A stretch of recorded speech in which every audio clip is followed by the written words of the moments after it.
Ви благодарам. Водење на влада за избори,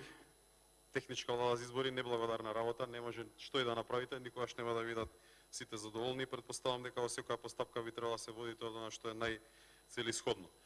Од целава операција вечерва што ја гледаме, епилог, ако може да извлечеме, е дека сите можни фактори губат. Еве, да речеме прво, губи ВМРО. Не знам, технички министер губи 30 дена после почнување на влада, иако е тоа некакво задоволство, сигурно не е позитивно за ВМРО да изгуби член на влада, техничка влада за подготовка на избори во која сите се надеваме дека ќе победиме. Губи и СДСМ. Значи, во перцепција на цела оваа приказна, огромно мнозинство на граѓани гледаат со голема симпатија кон ситуацијата и позицијата или, не знам, неблагодарното на поставување на сила од една страна на владата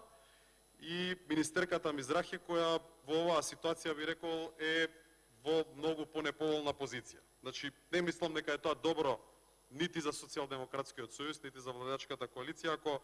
перцепцијата во јавноста е дека има силна демонстрација на сила, можеби прекумерна, непропорционална мерка и во таа ситуација министерката Мизрахи е жртва на една таква постапка. Губиме на кохезија, мислам дека јасно ни е на сите дека ако гледаме, еве, не е битно за кого навивате, да гледаме само од македонски аспект, многу губиме. Значи, толку многу поделби во толку малку време, ретко кога можеме да видиме во земјава и било кој посакува добро на Македонија, мислам дека не е многу среќен со сите овие констатации кои беа изнаредени, не би сакал да повторувам во интерес на времето. Четврта работа, губи техничката влада. Значи, ние имаме, не знам, 100 дена техничка влада пред почеток на избори, на 30 дена излегува еден од двајцата министри предложени од редот на опозицијата и оставате простор после 100 дена, било каков да е епилогот, некој да излезе и да бара изговор, да рече ова е еден од факторите поради кои немавме техничка влада за организација на избори која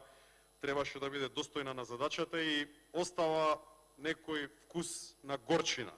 Бидејќи е многу кратко време, за многу кратко време губиме еден од двајцата кои се представници на опозицијата во таа техничка влада и конечно губиме и во перцепција од надвор, би рекол, бидејќи впечатокот кај сите, без разлика од која страна ги гледате работите, е дека нема исти аршин за сите. Не навлегувам во сите примери, но беше спомнато, значи различни институции во различни ситуации, различни луѓе во различни ситуации, за некој одговорот е многу робусен, многу нагол, многу силен, многу радикален, за некој е како, добро, нема врска, таму кучиња лаат, караванот си оди и мислам дека тоа чувство е неизбежно ако го гледаме на национално ниво. На крајот на денот, се на се, ако може да сумираме, најголемата опасност е дека со ваков тип на операција и дискусија, значи предлогот и објаснувањето, се задржувам на она што беше кажано и спомнато, мислам дека на среден рок даваме само ветер во грб на тие кои би сакале да наоѓаат влакново јајце за некакви обструкции во иднина. Со други зборови, да не беше ваква мерката, да не беше ваква дискусијата, да не беа вакви заклучоците, да не дојдовме до овие обсервации кои претходно сите ги споделија, веројатно многу ќе беше потешко за некој кој ќе сакаше да ни поставува сопки и да се занимаваме со размена на разни ноти,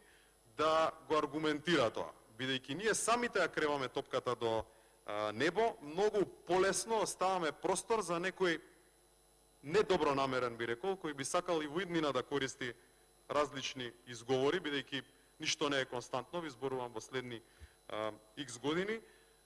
да го користи тој инструмент и да го користи како преседан за создавање на проблеми. И мислам дека за техничка влада, пред да донесе ваква радикална одлука, и ова го зборувам од аспект на тоа што предпоставувам, чим сте го поставиле, чим дискутираме во 2 часот наутро за ова, решени сте да го спроведете. Имате мнозинство, ќе го спроведете. Значи, последиците од тоа,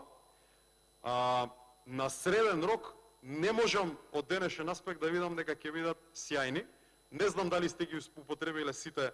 алтернативни аргументи за да ги согледате и аргументите од другата страна, да ставите на кантар и така натаму, но мислам дека епилогот е дека граничната линија ставаме многу високо и покажуваме дека за многу мала работа веднаш од прва пукаме, по однос на кога се работи за кандидат за, или не е кандидат, него актуелен министер во техничка влада за спроведување на избори предложен од опозиција, а за многу други работи имаме праг на толеранција кој е практично неограничен. И не би сакал да се повторувам, како што реков, со примерите кои беа дадени, но во бројни други примери немаме ваков тип на реакција. Мислам дека вреди да се размисли секогаш дали имаме тежина на одлука пред да ја донесеме, дали имаме подобар начин и подобар пристап во тоа, бидејќи последиците од ваква санкција и ваков чекор ќе ги почувствуваме, мислам, на подолг рек. Благодарам.